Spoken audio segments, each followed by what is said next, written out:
Good morning, everyone. We're going to be doing another web this morning, so it will be online, and you can listen to it live. So we have a microphone that's set up that's in the aisleway there, so if you have questions, we ask that you come up to it. Speak slowly and clearly so we can actually make sure that the questions are heard by everybody who's listening online.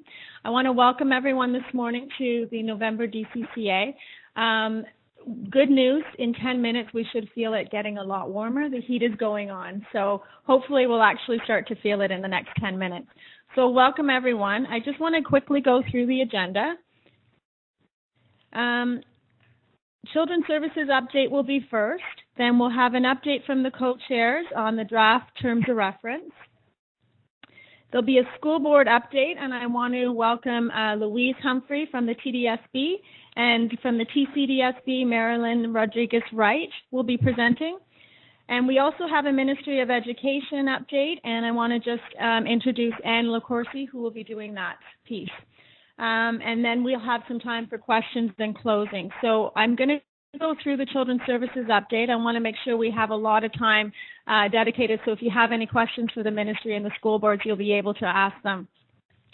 So we're just going to go to the update for Children's Services. So I just want to flag that the new service contracts will be effective January 1st, 2017. The e-blasted template was sent around to everyone. That was the draft template. All of the operators will be getting their specific template at the end of November so that you can review them with your boards. Please make sure you have a meeting set up with your boards so that you actually get signatures so we have them back on January 1st. If you have any questions, please make sure you follow up with your consultant and they'll be able to assist you with it. As far as the operator budget process, I just want to flag to everyone that effective November 25th, all budgets are due. So please make sure that you actually get them in by that date. As in prior years, you'll need to update and confirm all of the center agency contacts in the contact and user management tab in the online services prior to being able to submit the budget. So please make sure you do that. This is the last week for budget labs. There's still spaces available, so please ensure you sign up. And if you have any questions, make sure you follow up with your consultant or your budget coordinator. I just want to flag the health and safety funding. The fourth quarter approvals will be completed by mid-December, so you should be hearing about that shortly. And then the stabilization in the ELT capital, all approvals will be completed by the end of November, and operators will be updated in writing on the approvals. So just quickly on the funding model, the general operating grant guidelines will be available soon, and we'll be notifying everyone by e-blast when they are available. Visits to programs who've been receiving increases, the funding model team has been going out and helping everyone who is receiving an increase, and they've been working through an implementation plan. So please follow up with your consultant if you have any questions, or the funding model consultant. The team is continuing to review these implementation plans, and they're developing fact sheets to support you as part of the process. And the fact sheets will be on setting fees and pay scale development. They'll be available soon, and they'll be online. Just a quick update about the FTK and the school age measure. There were two focus groups that happened previous this year, and the results of those focus groups, we did information sessions at the beginning of November. I want to thank everyone for their participation in the focus groups and the feedback. Because of this feedback, they were able to do some testing on the measure for the school age with FTK programs, and they did that throughout the summer. So effective for 2017, there'll be sessions that will be offered from 9:30 to 11:30 on how this measure will be used. So November 21st, we'll have a session at Metro Hall in room 310. November 22nd, Etobicoke Civic Center, Committee Room 1 and 2. November 28th, we'll have it at the East District Office on the 9th floor, Community Room A. And then November 29th, it'll be Fairview Library, Meeting Room 1. So all of these sessions are 9:30 to 11:30. There won't actually be the quality team won't be going out and doing the tests until March because they have to make some adjustments to our IT system. So the actual measure won't be used until March 2017. But the information sessions will orient you to the new measure. So just quickly around placement. Currently, we're placing infants and toddlers in all wards. We're placing preschool, kindergarten, and school age and underserved wards. Currently, we've allocated, over the last 3 weeks, 620 children have been allocated for fee subsidy, and they're in the process of being assessed and placed. Operators can contact their caseworker if they have any specific questions. Please remember to let the caseworker know in the office if you have vacancies so that they can start placing right away. So just quickly around the Community Development and Recreation Committee, November 9th, Council approved the Home Child Care Review, the new funding model report.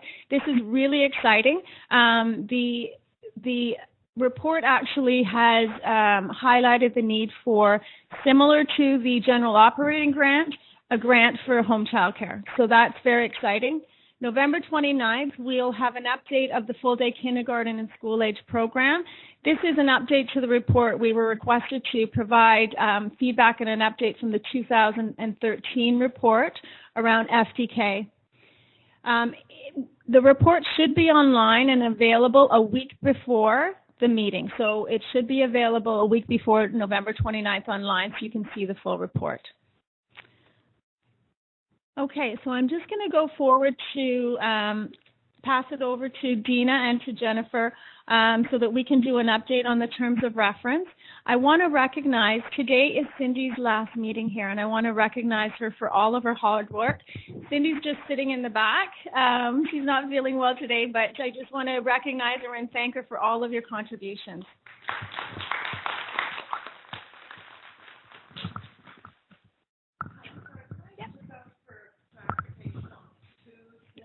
Jane, can you please speak into? Yeah. Well, they're not small points. Of course, they're huge points, but small questions. On the GOG, which is the new General Operating Grant that's getting rolled out on January 17th. Can you just, sorry, not January 1st, 2017. Can you just confirm, is that based on a center's licensed capacity? I'm just going to operating capacity? I'm just going to pass this over. It's on operating capacity, not licensed capacity. It's what they're presently operating. So I just want to confirm from the funding model team, it's on their operating capacity. Okay, so that's a major concern. I believe we were told that it would be on your licensed capacity originally. Always going to be on operating capacity? So then that's of major concern if you're a center that's sitting with vacancies in September, October, November. It's operating. Okay. Okay. So if you've been sitting with 3 vacancies, I got you. So you've got a licensed capacity of 15 toddlers, but you've only been operating or ever expecting to really all staff or operate on 10. And if you're sitting with 5 empty vacancies because of the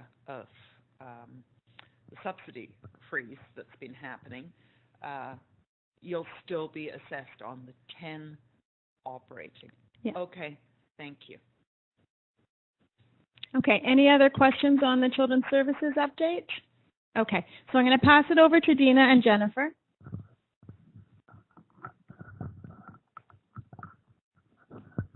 Okay. All right, so last meeting, we had you guys do clicker surveys to get some responses from some questions in order to come up with some terms of reference. So we're just going to go over the results.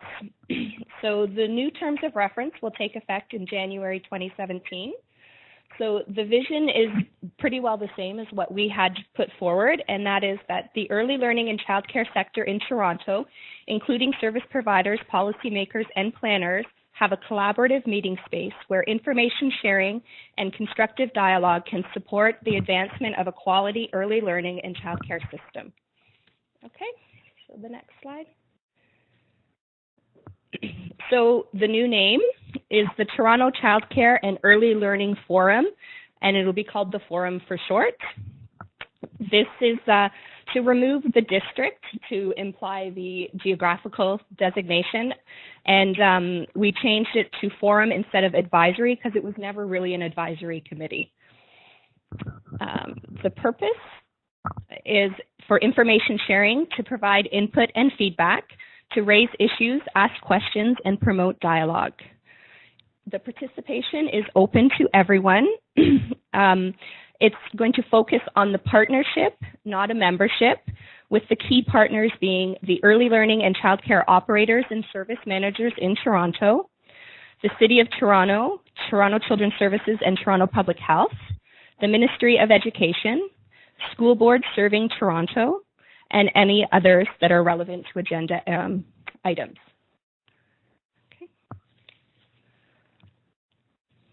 So meetings. So this is one of the key areas of feedback that we had, and we were looking for a balance and a compromise. So we're going to move to 4 meetings a year, alternate between central and district. 1 location will be streamed online, and 1 agenda and 1 set of minutes for all meetings. This reduces the number of meetings so that all of our partners can attend. It will create some consistency with the live stream. And this is still a draft. Comments are still welcome, and finalization will be in January.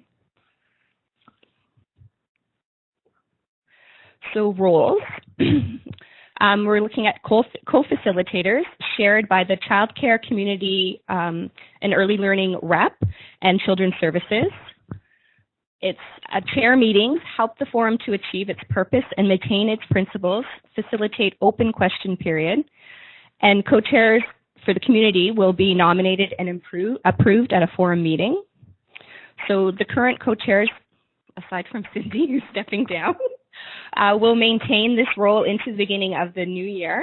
And in early 2017, we will reopen the position of co-facilitators. The minutes are going to be taken and distributed by Children's Services. So if you were online and viewed the minutes from last meeting, you will see that they've already been changed to include action items.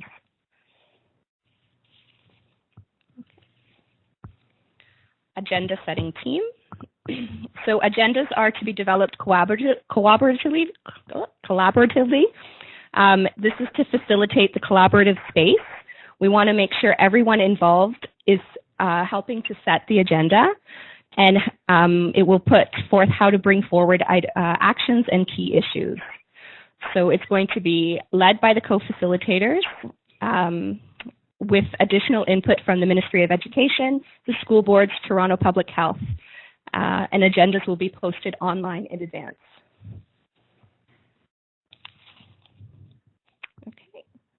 So one of the big components of the change that we were looking for was moving towards being purposeful to create space for asking questions and raising issues, and to look at different methods or options to gain this type of information. So several mechanisms for participants to ask questions and raise issues are going to be using an open question period included at each meeting, having a question box at each meeting, and having an online or email option. And the information we get back will be used to help set agendas. Did I miss anything? No. Okay. We can just repeat that we sent it out late last week, later than we had planned, and so now that we have such a full agenda, which is wonderful, we're not going to have a lot of time for discussion about the terms of reference at this meeting. So the comment period is still open, and we'll come back in January to finalize the terms of reference. Are there any quick questions? Can you come to the microphone, please? I'm going to rise above it. Can you just remind us why, the committee came to the conclusion we only needed 4 meetings a year instead of 5? That would be question number 1.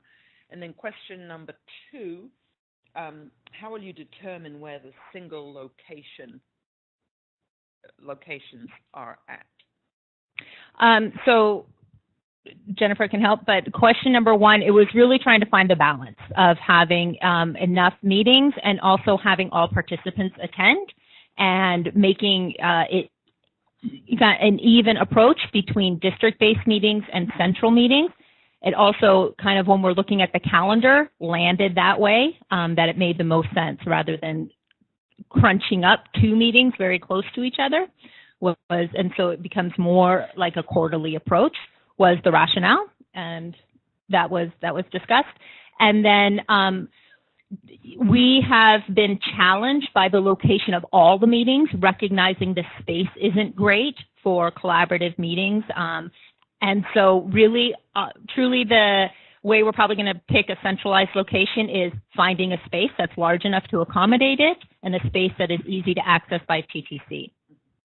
On that one, could I suggest if you're only going to do one location, that in the end it would have to be downtown, Metro Hall, or maybe the other one, North York, just because I know you can't expect Etobicoke to go all the way to Scarborough, or Scarborough will not get to Etobicoke. Yeah. So we're both shaking our head. Not only because that makes sense, but that's also likely the only space large enough. And I would urge you to reconsider going down to 4 meetings only. I realize it's hard on people that are trying to get to all of these meetings from the province and the school boards, but the meetings are packed in every location and the agendas are full. I don't think we need less of this. I think we need more. Okay, we'll take back your comments. Thank you.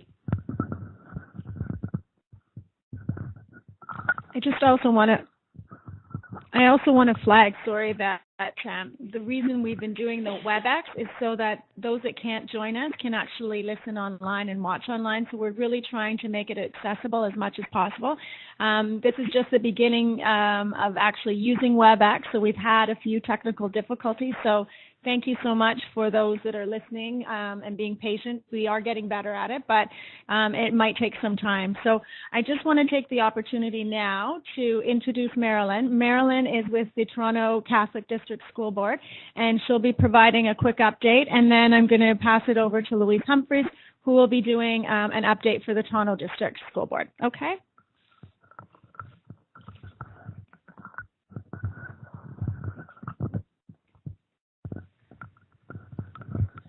Good morning. It's great to see everybody. I know I haven't been at the meetings for a very long time. A lot of familiar faces and faces that I remember, but I don't remember your name necessarily, but people have been introducing themselves, which is great. Okay, so I'll just give you a quick update of the things that I think that maybe you want to know. One of the things that's coming up with the holiday closures, our board has decided this year to close on December 30th. And that's in lieu of a half day on December 24th and December 31st. Normally, we close our schools at about 11 o'clock. The child care agencies can open up until 6. They just need to take out a permit, and that's in past years. They can take out a permit until 6 o'clock. But this year, and this has to do with our, I think it's QP, it's our custodians, they determined that they're going to take a full day on December 30th. So we don't really have a choice. All of our child care operators in the TCDSB have been notified. I keep in regular contact with our agencies, so that shouldn't be a surprise to anybody. The one thing is, I know that some of our agencies have been asking if we could have that, they could have that information earlier, especially when they're trying to work on their budgets. Unfortunately, our hands are tied. The custodians usually, I guess they weigh in and they provide information to the board. We usually get it in September. So that's, as soon as we get the information, I send it out. That's how that goes. Another thing that you may want to be aware of, well, you will want to be aware of, is the kindergarten registration process in our board. Kindergarten registration will be on January 18th, 2016. Usually it is earlier than the TDSB, and for various reasons. So along with that, of course, is the before and after programs. And Louise will go into a little bit more detail about a group that we've been working with. But I'll just give you a quick overview. We've all determined that we're going to go with surveys again, status quo, and part of that is because the rollout came so quickly at us. We were looking at all different options as to how to garner interest, how to find out what parents want. And we were hoping to stay away from the surveys because they're not necessarily that effective. But what we concluded in the end was for this year, we're just going to do status quo, and there will be surveys for before and after kindergarten, along with before and after school age. So our deadline in our board for the surveys to come back will be February 15th. It's quite early, but I prefer to give an earlier deadline, and then it gives me 1 or 2 weeks to sort of play with late surveys that come in. But I don't like to advertise that. So February 15th is the deadline, and then I'll sort of take in a few more as they come in. What else do I want to tell you here? So a lot is happening at the school boards. A lot of funding is coming through for capital projects that you may have heard about. In our board, we're building at least 17 new childcare facilities. And they are going to include infants, toddlers, preschool. In some cases, in most cases, it's a retrofit of existing space in the school. 1 or 2 are purpose-built, so there'll be a separate addition to the school. We don't have all the details. In fact, out of the 17, currently I'm only working on 3 with our architects, so we actually have an architectural team, and we have been out to the sites. We've got some preliminary designs, etc. Now, if it's one of your schools, one that you're affected, or your childcare is in, or close to, there will be public meetings for all of the sites, and just keep posted. Maybe keep in touch with the local principal. We'll do our best to make that information available, at least to our agencies and, of course, to the city. And maybe that will help people to understand or to know when the upcoming dates are. So the last thing I wanted to mention is many of you may be affected by our SARCs and boundary reviews. So SARCs are school accommodation reviews. And across our school board, there are quite a few, at least 10, maybe more, where they're looking at either changing school boundaries because one school may be over-enrolled and bursting at the seams, and then another school, maybe over a bridge, may be under-enrolled. So they're trying to balance our schools, and then in some cases, it may be necessary to close schools. You'll see some of the information in the media, but I've advised all of our agencies in our board that if they go to our website, so tcdsb.org, there is information, updated information, there are minutes for meetings, etc. And if you are in a school that is affected, you can also ask the principal, but we prefer that you go to our website because there's tons of information about all of this on the website. And I think that is it. So that's my quick overview.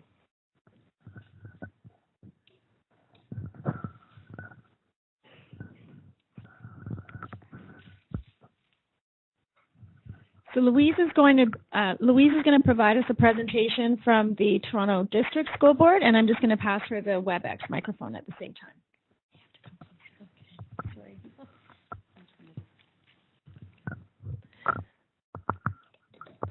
Hello, good morning. We have some great news to start off with. This fall, we have welcomed 2 new staff members to our team. We now have 2 childcare services coordinators. These are Cheryl Barton and Nadezhda Lekowski. They join myself and Liz and our office administrator, Barb Feeney. So that's really good news for us. Also, this year, the TDSB has introduced new strategies to improve the effectiveness of our schools, to make us more responsive to the needs of our communities and increase student achievement as well as well-being. The creation of 4 new learning centres is one of the key elements of this new strategy. Within this model, each of the childcare services managers has responsibility for 2 learning centres. So myself, I have responsibility for learning centres 1 and 2. Liz is responsible for 3 and 4. And there is information on our website regards the learning centres and how they divide up the Toronto District School Board. And also there is a list of learning centres on that website too. Board closure dates and permit requirements. We would like to remind all operators that TDSB schools and facilities will be closed to all services, including childcares, on December 26th, which is Boxing Day, and December 27th, which is in lieu of Christmas Day. We are also closing on December 28th in lieu of Remembrance Day. However, this is the day that if the childcares wish to operate, you must request a permit from our permit department to be able to operate. All programs intending to operate on December 28th must apply for a permit this week at the latest so that caretaking staff can be scheduled. TDSB facilities and schools will not be open without a permit because we have to schedule those staff in because it is actually one of their stat day holidays.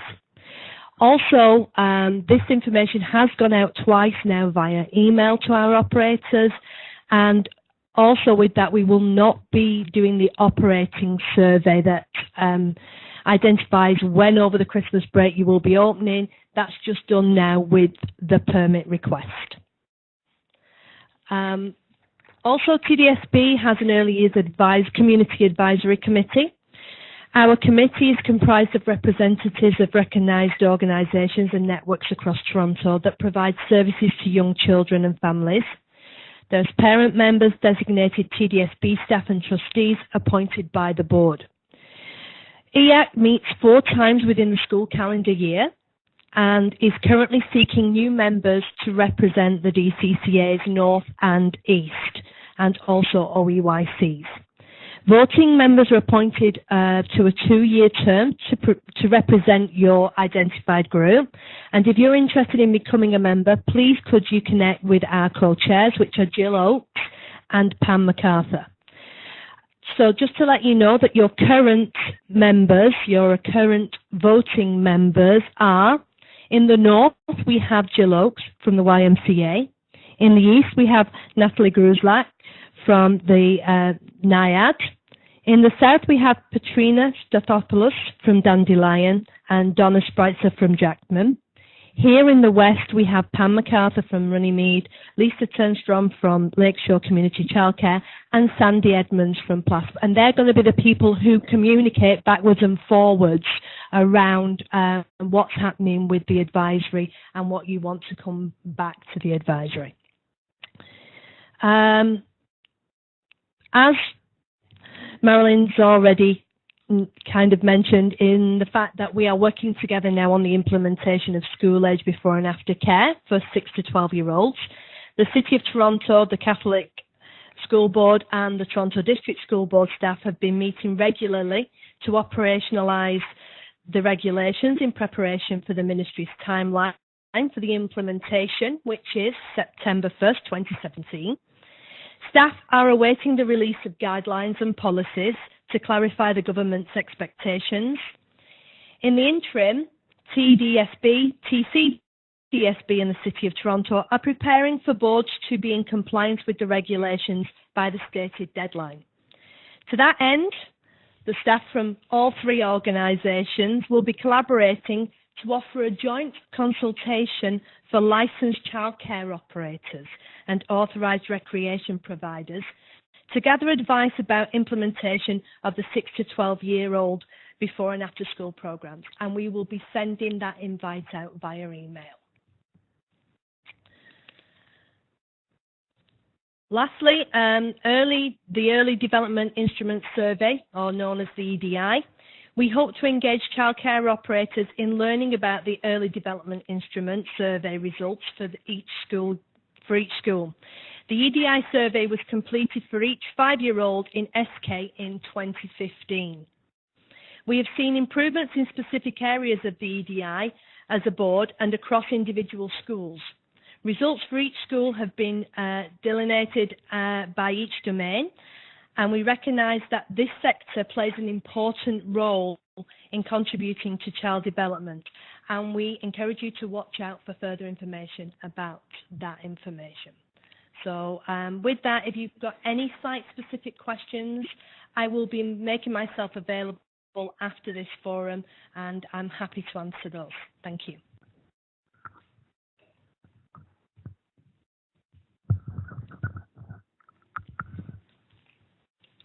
I'd also like to just take an opportunity, if anyone is interested in asking either Marilyn or Louise questions now, I'll open it up to you, and you can use the microphone if there are any specific questions.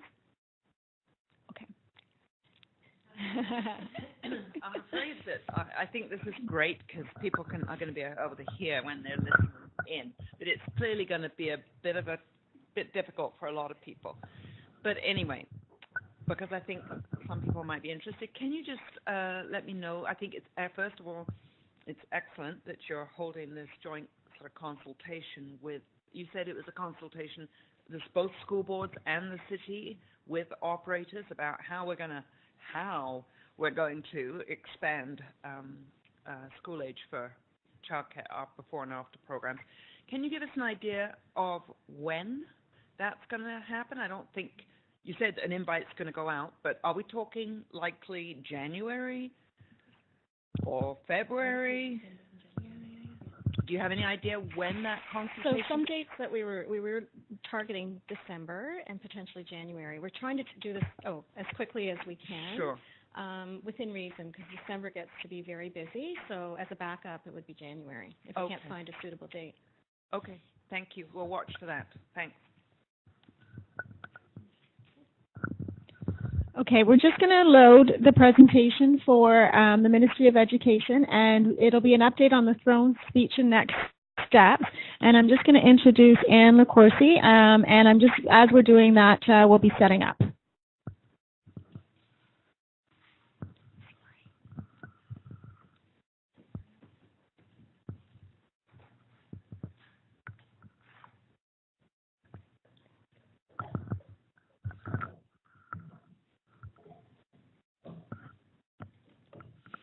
Good morning, everyone. Not intimidating at all. Okay, so I'm here to give an update on, can you hear me? We're just going to wait because it's not loaded. If we just wait 1 minute till we load it so that the people at home as well as everyone here can see it.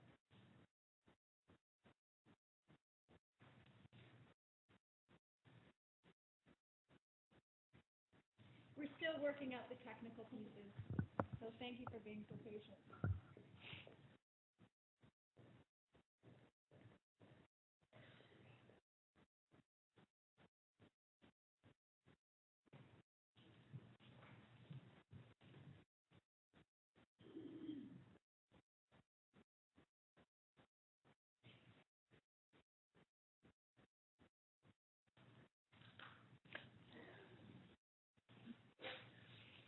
Okay. So I'm here to give everybody an update on the childcare modernization path to date and our path forward towards a renewed policy framework. And we're going to move to the next slide, and then the next slide. So I wanted to bring with me today a bit of an overview on our timelines. As you know, in 2009, Dr. Pascal released With Our Best Future in Mind, and that was a bit of the launch for childcare modernization. In 2012, we released the engagement document. It's a discussion paper where we solicited a lot of feedback and a lot of advice across the province on how to move forward with modernization. The advice that we heard and received led to the Ontario Early Years Policy Framework, which set the vision for a responsive, high-quality, accessible, and integrated childcare system. In 2013, we released a new funding formula for childcare, and we also, in 2014, responded to a lot of feedback from the Auditor General's report. Finally, again in 2014, you will likely be very aware of this, we released the How Does Learning Happen? Ontario's Pedagogy for the Early Years. And in 2015, as you know, was when the new legislative framework came into effect on August 31st, 2015. Next slide. So again, the engagement on modernization after province-wide consultation, we released the early years policy framework. And in that framework, we identified a number of priorities, including full-day kindergarten, creating an effective approach for the Best Start Child and Family Centers, and stabilizing and transforming the child care sector. Next slide. So full-day kindergarten has been made available to all Ontario's 4 and 5-year-olds. We reached approximately 260,000 students annually. The rollout began in 2010-11 and was completed in 2014-15. Since the introduction of FTK, the number of 4 and 5-year-olds in schools has more than quadrupled, from 15,000 children in 2010-11 to 74,000 children in 15-16. So we're seeing a big growth, and the 6 to 12 commitment that was just discussed will obviously, hopefully, lead to even more growth. So we provided $1.5 billion in capital funding to support school boards in building and or renovating new classrooms for full-day kindergarten.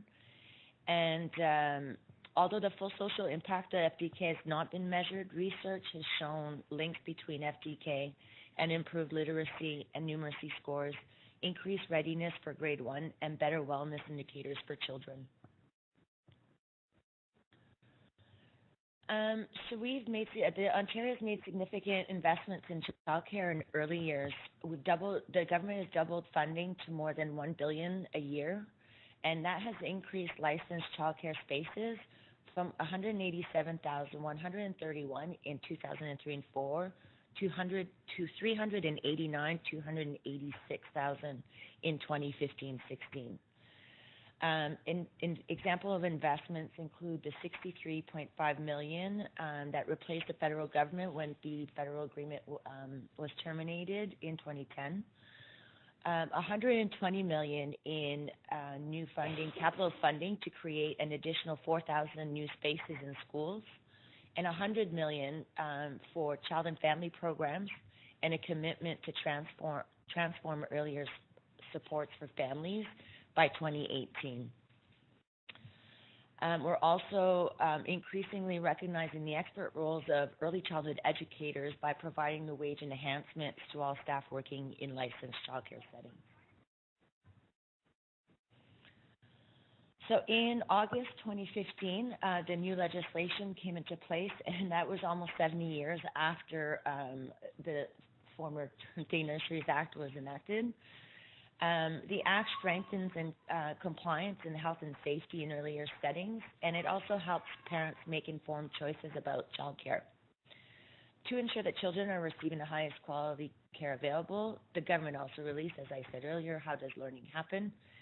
And the How Does Learning Happen emphasizes the importance of intentional inquiry-based learning instruction, and all childcare settings are now required to have a program statement that focuses on how they're working to create high-quality experiences for children. We've been doing a staged approach to the development and implementation of new regulations that support the Child Care and Early Years Act. So the first round of amendments came into effect in August 2015. Many of those were carried over from the previous Day Nurseries Act, and changes, as well as changes to strengthen health and safety enable the use of enforcement tools. In May 2016, a second round of regs were filed, including changes to support system planning, tiered licensing, child care access and viability, and before and after school care for 6 and 12-year-olds. Most recently, as many of you will know, the government made a regulatory change to ban wait lists, making it easier for parents to access childcare. Now the next phase, sorry, can you get the next slide?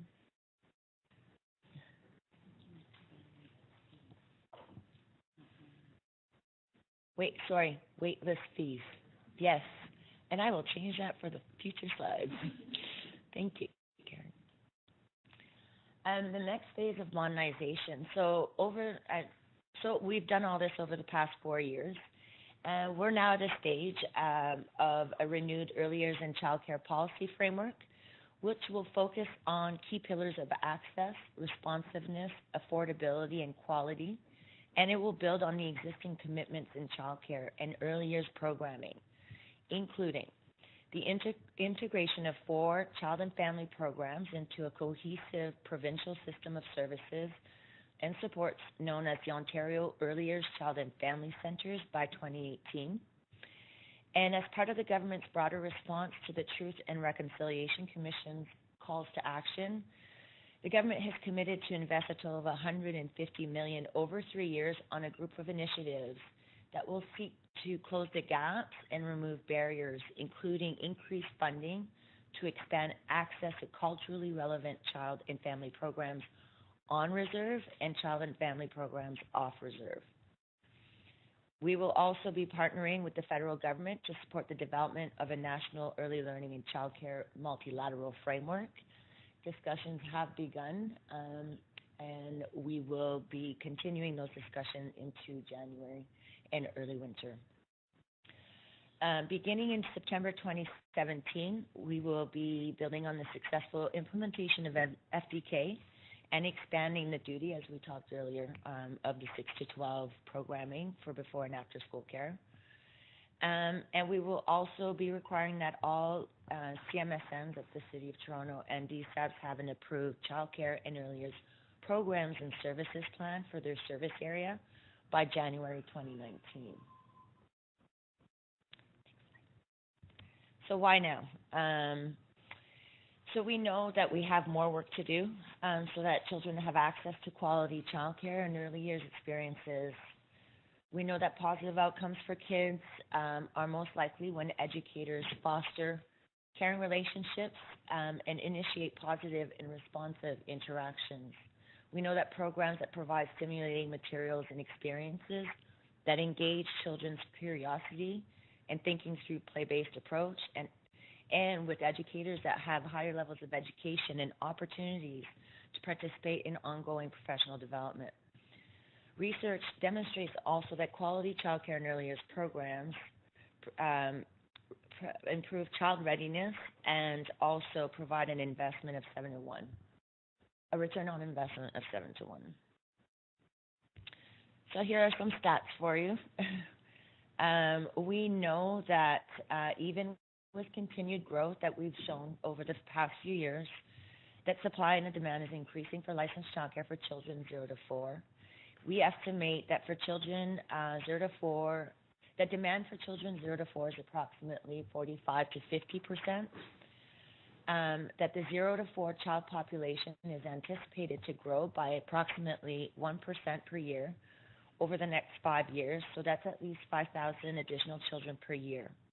We know that parents are experiencing particular challenges accessing infant and toddler programs due to changes in parental work patterns and the demographics of communities, which have altered the availability and use of childcare services across the province. So we know that there are regional childcare variations, and that access and affordability issues are consistent across the province. Ontario's urban centres have the highest childcare costs in Canada. Next slide. And now we're getting to the subsidies. So on September 12, 2016, the Throne Speech committed to creating 100,000 new childcare spaces for children 0 to 4 over the next 5 years. So creating that many spaces will require both operating and capital funding to support expansion through schools, communities, and home-based childcare. The 5-year rollout plan will be phased, and it will be informed by the engagement process, including phased capital expansion, as well as recruiting and training of staff. So again, I've talked about the key pillars.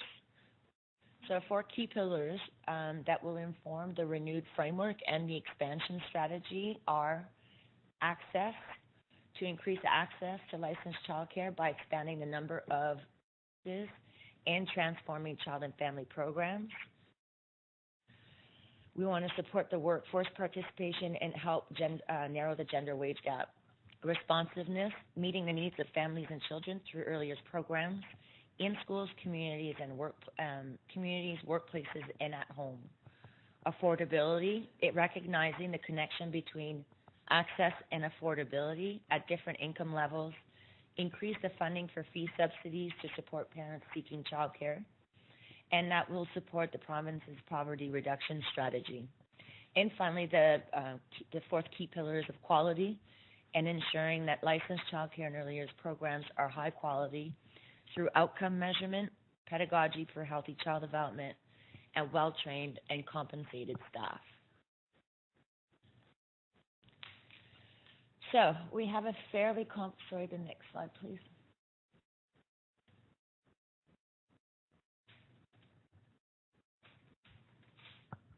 Okay, we have a pretty comprehensive engagement plan that started off with the Minister's Early Years Advisory Committee has already met, where we discussed some of the four key pillars and our approach to engagement and discussion questions. We've got some excellent feedback, and actually the four pillars that you see today were shaped by the feedback that we received at the Minister's Advisory Committee.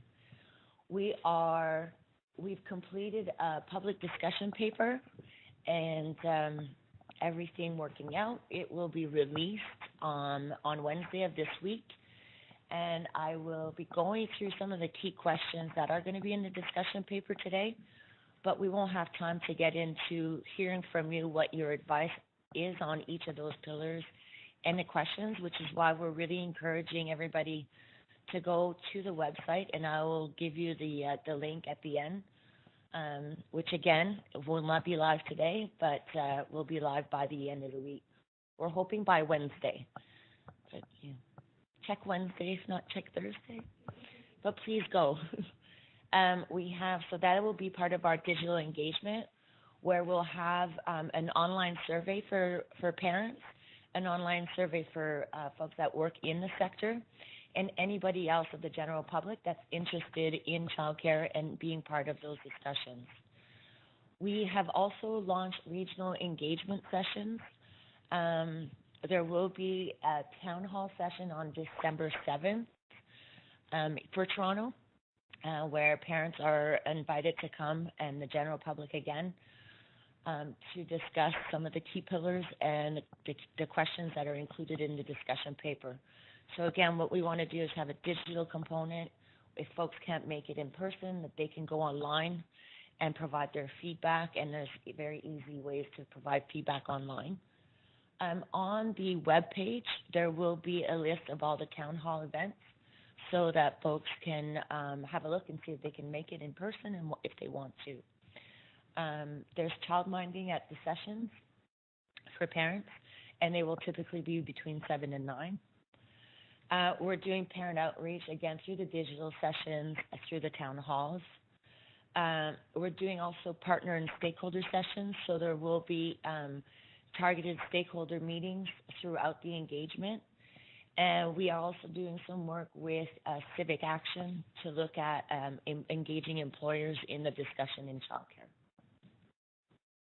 And all of this is happening now up until January, late January. So it's pretty action-filled for the next few months. Okay.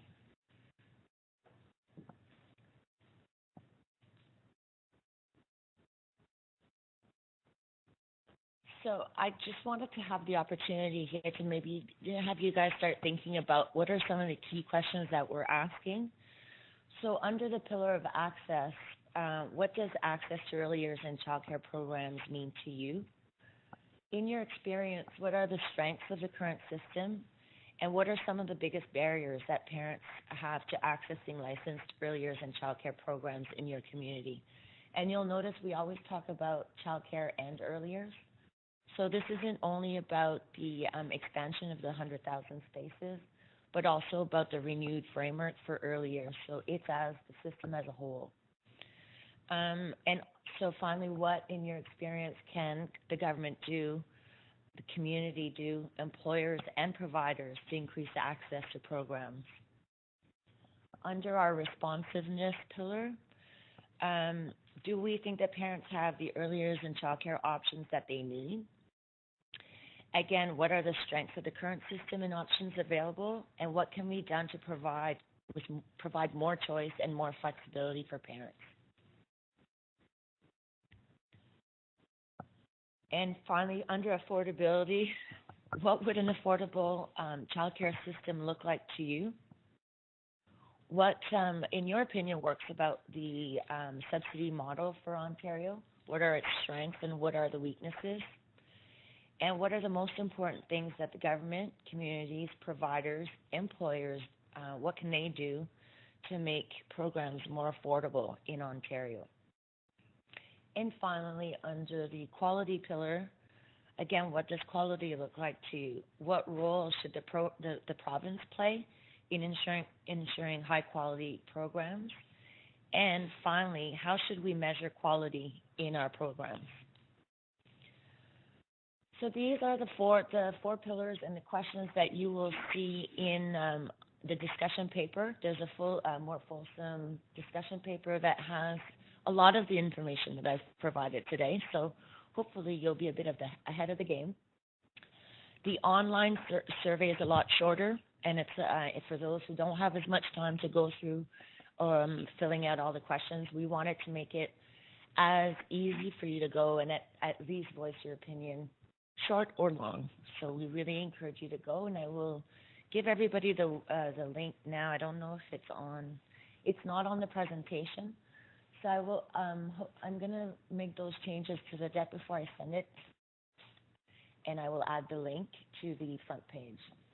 But for now, it's www.ontario.ca/more childcare.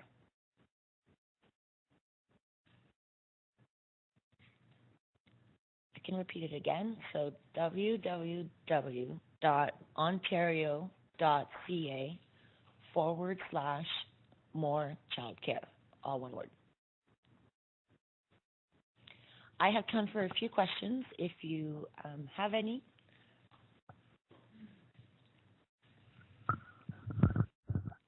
So I just want to, if anyone isn't comfortable using the microphone, please say your question out. I can repeat it so those that are listening online know what the question is, so you don't have to use the microphone.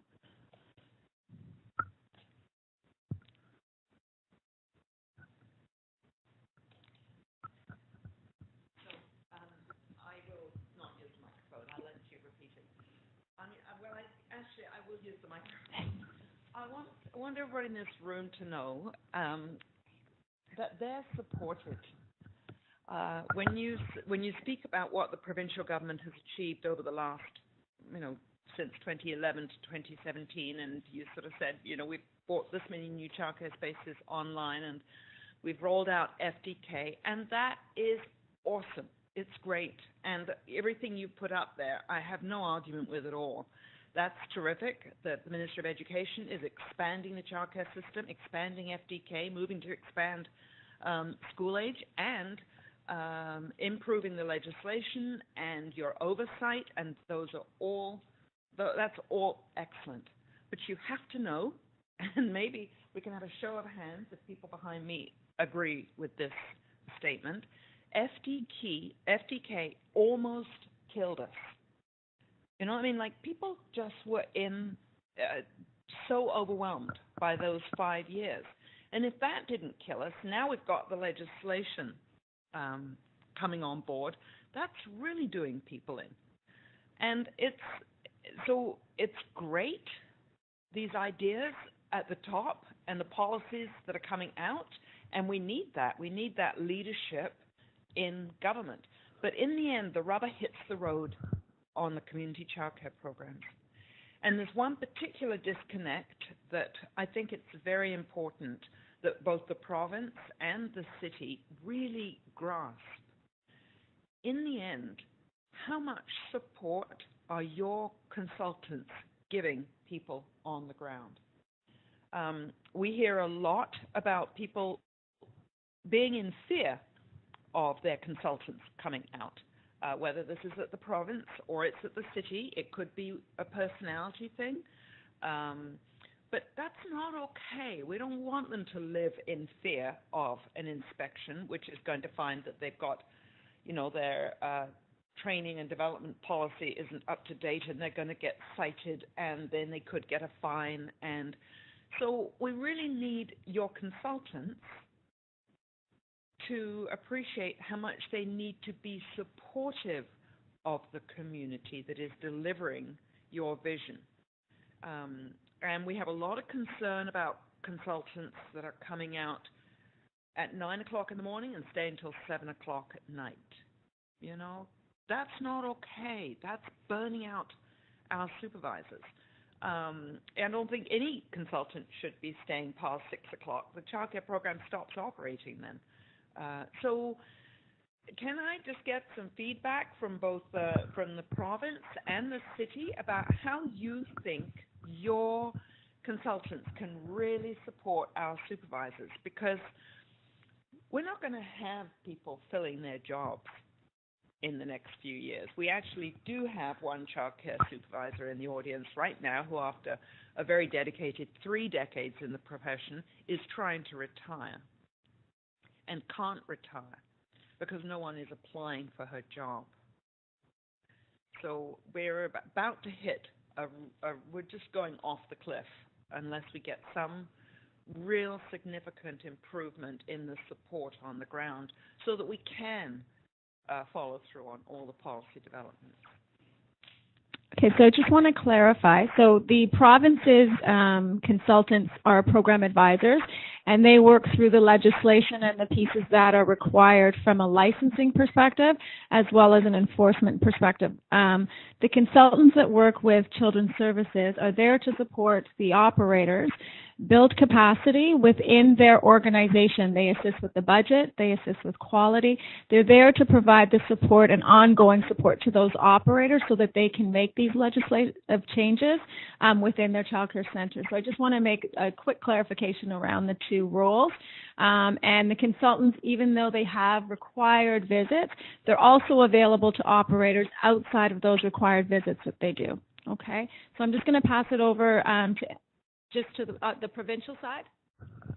Hi, and I want to thank you very much for that comment. And again, this is why it's really critical for us to hear. We agree with you. Quality is not through an oversight of fear, and we really do want to achieve a supportive atmosphere and a place where we can help and work together in a sector where our program advisor can help in terms of achieving quality and not so much that long checklist of things. Tiered licensing was one of the approaches that we were looking at that was aiming at this. But again, we are at a stage now for a renewed framework. We really need to hear from you in terms of your experience on the ground. What would you recommend? What would you suggest? This is a time to really provide that advice to us. And thank you again for letting me and letting the province and the ministry come here and give an update. And we're really looking forward to the next few years. It continues to be pretty exciting for this sector.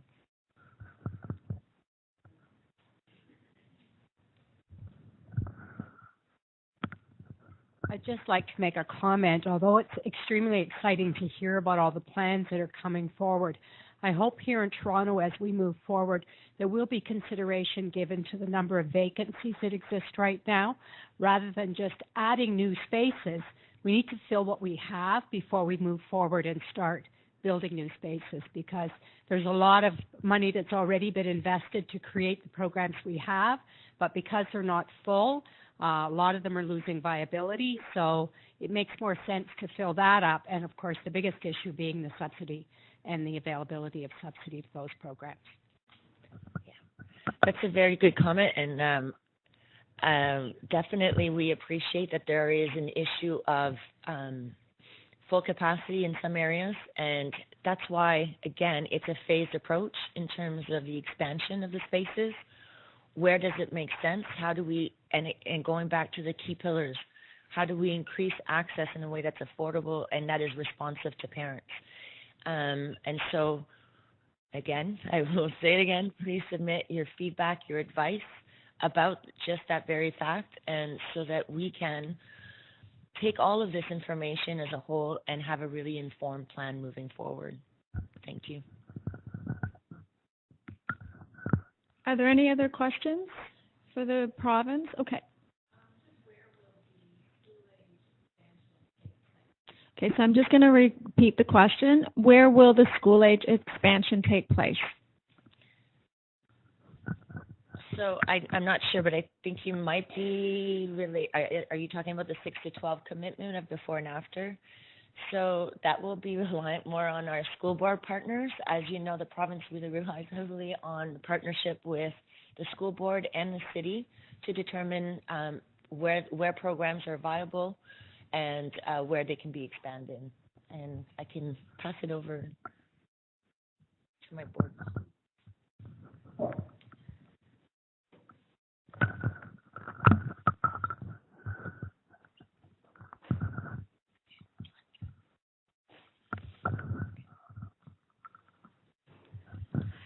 So as we reported earlier, we are in a planning stage. We haven't got our guidelines yet from the ministry, and we will be involving childcare operators in consultation to help us with that planning piece.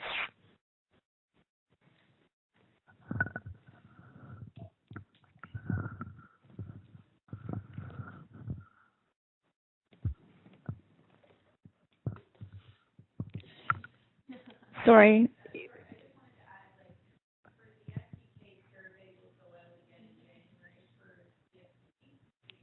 So the question was, will the FDK survey go out in January for, and will the school age component be added? So sorry, Marilyn.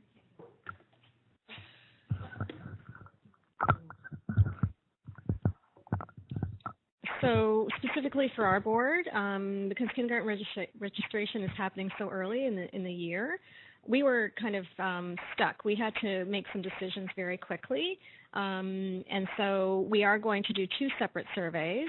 One is they're all online.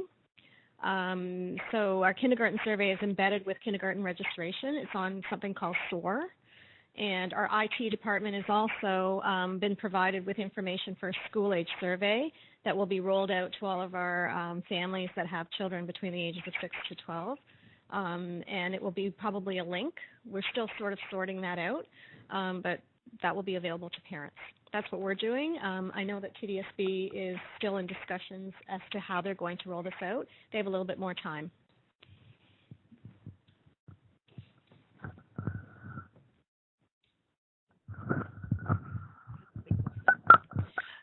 Are there any other questions for the province or for the school boards at all?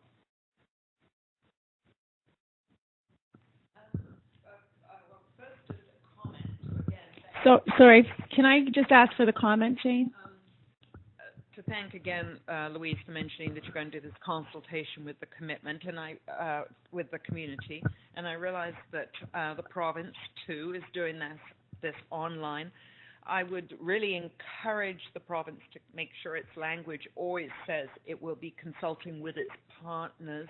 You rely on your partners in the school boards and the city and the community to deliver these programs, because of course 96% of this is delivered by community programs, and it's really important to keep reminding our policymakers, although I know you know, in the language at the top, that you're consulting and working with school board, city, and community partners so that we keep that entire loop around. So to that point, I did take a look at the regional meetings coming up, and you said December 7th, we're in Toronto. You're in Toronto. I believe it's a large sector-based meeting in the afternoon, December the 7th in the afternoon, 3 to 5 at the Metro Convention Center. So we really hope that people will get out to that. And then one in the evening, a town hall, the same evening, December the 7th, for parents. Now, that's over in the Broadview Queen area. And I would just like to say, I think you're going to need more than one evening meeting for parents. And I know that Ralph Thornton Center, it could hold maybe 200 people. And we have 19,000 parents waiting on a waiting list for childcare. And I promise you there's going to be more than 200 that would want to come out to a town hall meeting. So I would like to ask the province, yourself, is it possible for us to request another town hall meeting in the evening for parents to attend? It's a large city, and I'm happy to take that back. At this point, the regional sessions have been determined, and again, we do have the online platform. We can't be everywhere. There are many places where we're not going to be able to go on a face-to-face, and we don't have a lot of time. We are meeting some pretty big deadlines in terms of getting back to the decision makers around what we've heard. And so we are trying to balance both having people have the ability to come in person and also recognizing that there's limited space and time available to do that, which is why we had the digital component. But I will certainly take that back. I think, to take it up to the North York Civic Center or something would reach a lot more people in the north, and maybe the west could get out there too. So I'll leave that with you. Thank you.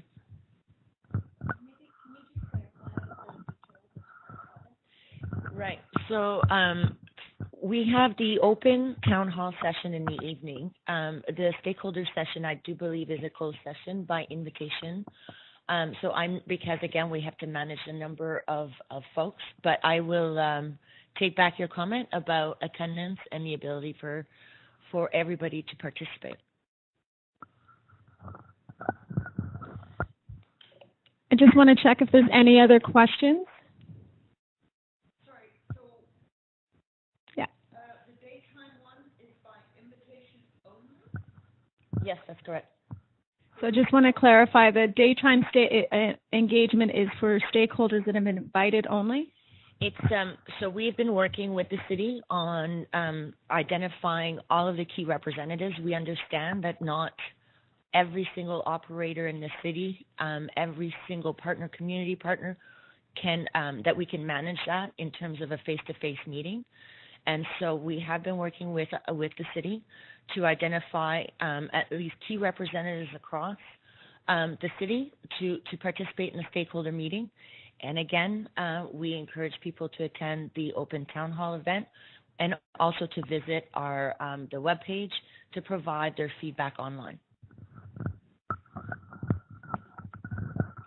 Just to clarify, the details are that the Toronto Child and Family Network are the majority of the stakeholders who are, so the province is coming to a meeting space of the Toronto Child and Family Network, as well as hosting an open space for parents and operators. Okay, and that is happening on the same day, and that the details will come out to clarify the timing of that. Okay, so in close, another question. And the deadline for the end of the consultation process is again? Sorry, I wanted, for those that are listening online, the question was, when is the deadline for the consultation? So we will continue to consult up until the end of January. I believe some of our later sessions will be in Southern Ontario in late January. So and the website will be open up until the end of January as well. So if there's no other questions, so in closing, thank you everyone for being so patient with us today as we're trying to work through providing this WebEx. We're trying to make it more accessible to everyone. We know how busy everyone is. By doing the WebEx, it provides us with an opportunity for everyone to hear from not only the school boards, but the province and the rest of our partners, and we hope as well public health in the future. But it's an opportunity because we may not be able to make all 4 meetings. At least one of the meetings we can have it available online so that you can actually hear from each of our partners. So I want to thank you for being so patient. Hopefully it was clear and it was able to be heard for all of our participants online. I just want to remind everyone that we are finishing a little bit early, so Anne will be here, and as well as Marilyn and Louise if you have any questions. And from Toronto Children's Services, all of our consultants will be remaining, so I encourage you if you have any questions. Our staff are available and we'll support you through anything that you need. Okay? Thank you.